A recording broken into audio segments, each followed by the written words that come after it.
And, the Interstellar Research Group actually started off as what was called the Tennessee Valley Interstellar Workshop. It was started by a group of science fiction fans that had grown up reading Heinlein and Asimov and all the others. And they all went to science fiction conventions together. So they all had this kind of like in group, and a number of them actually had a Friday night dinner club. Well, conversation eventually turned to, hey, wait a second.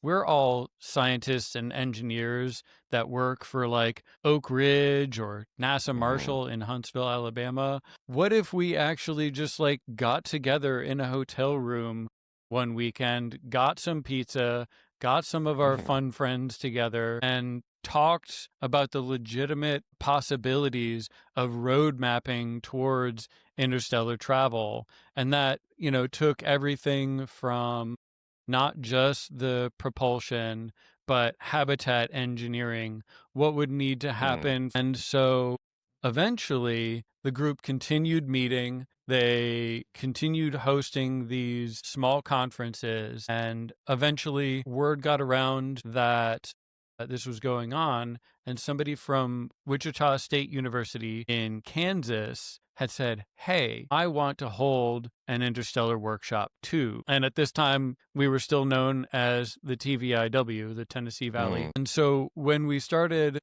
trying to plan and promote that event, people were like, Tennessee is nowhere near Kansas. What are you guys doing?